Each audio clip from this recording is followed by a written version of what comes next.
MLC కవిత భవిష్యత్ కార్యాచరణ ఏంటి? ఆమె ఎలాంటి నిర్ణయం తీసుకుంటున్నారు? ఇవాళ ప్రెస్ మీట్ లో ఏం ప్రకటించబోతున్నారు? ఈ అంశాలే ఆసక్తి రేపుతున్నాయి. పార్టీ నుంచి సస్పెండ్ చేసిన తర్వాత కవిత జాగృతి నాయకులు సన్నిహితులతో సమావేశమయ్యారు. బీఆర్ఎస్ ప్రాథమిక సభ్యత్వానికి రాజీనామా చేయడంతో పాటు ఎమ్మెల్సీ పదవిని వదులుకోవాలని ఆమె నిర్ణయించుకున్నట్లు తెలుస్తోంది. ప్రెస్ మీట్ పెట్టి ఇవాళ భవిష్యత్ కార్యాచరణ ప్రకటిస్తారని సమాచారం. కొత్త పార్టీ ఏర్పాటుపైన ఆమె సమాలోచనలు చేస్తున్నారని తెలుస్తోంది. కవిత సస్పెన్షన్ వార్త తెలియగానే బంజారాహిల్స్ లోని జాగృతి కార్యాలయానికి మద్దతుదారులు భారీగా తరలివచ్చి ఆమెకు అనుకూలంగా నినాదాలు చేశారు.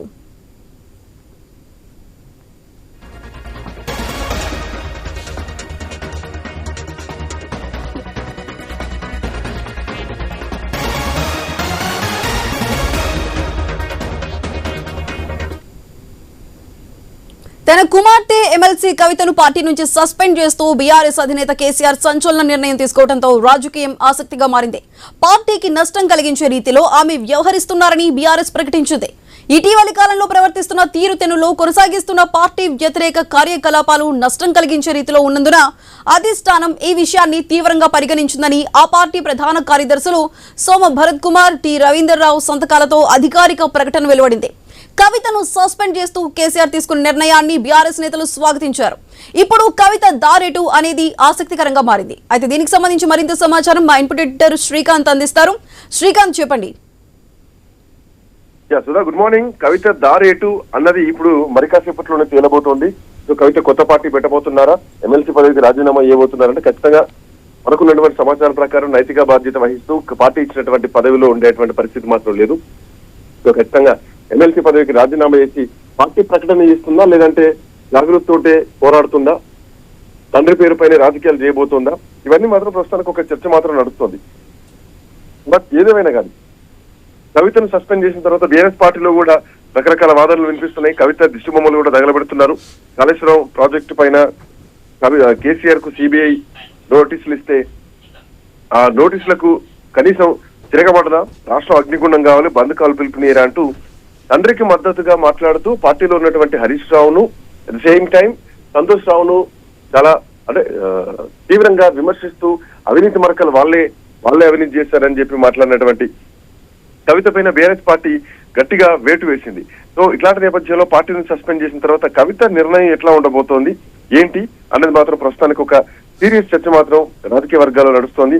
ఇప్పుడు కవిత దారి ఎట్లా ఉండబోతోంది, కవిత ఏ నిర్ణయం తీసుకోబోతున్నారు, తండ్రికి వ్యతిరేకంగా అనేక రాజకీయం నడపబోతున్నారా, బీఆర్ఎస్ పార్టీకి వ్యతిరేకంగా రాజకీయం నడపబోతున్నారా, పార్టీని విమర్శిస్తూ ముందుకే వెళ్ళబోతున్నారా, సో ఇదంతా కూడా కవిత మాటల్లోనే తేలబోతోంది.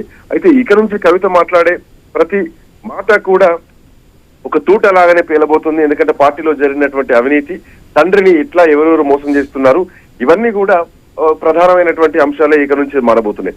మరి ముఖ్యంగా అటు కూతురు పైన కేసీఆర్ ఇంతటి కఠిన నిర్ణయం తీసుకోవడం వెనుక కూడా కొన్ని కారణాలు ఉండడం తెలుస్తోంది. పార్టీ కూడా ఆ దిశగా నిర్ణయం తీసుకోవడానికి చాలానే రీజన్స్ కనిపిస్తున్నాయి. ఇన్నాళ్ళు కేసీఆర్ కూతురనో లేకపోతే పార్టీ ఆడబిడ్డనో ఆమె పైన కామెంట్స్ చేయడానికి చాలా మంది నేతలు సైతం వెనకాడారు. కానీ ఇప్పుడు ఏకంగా కేటీఆర్, హరీష్, సంతోష్ లాంటి పార్టీ నాయకత్వం పైన విమర్శలు చేయడం, పార్టీని ఇరుకున పెట్టేలా మాట్లాడడంతో తన కేసీఆర్ కి కోపం తెప్పించింది కవిత.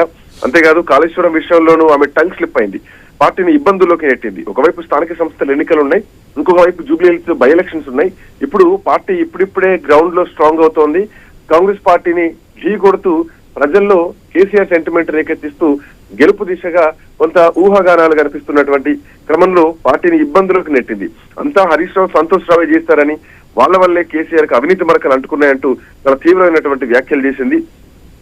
సో పరోక్షంగా కాళేశ్వరంలో ఏదో తప్పు జరిగింది అన్నట్టుగా ఆమె మాటల్లో ఒక అభిప్రాయం వ్యక్తమవుతోంది. సో ఇదే ఇప్పుడు ప్రత్యర్థులకు అస్త్రం అందించింది.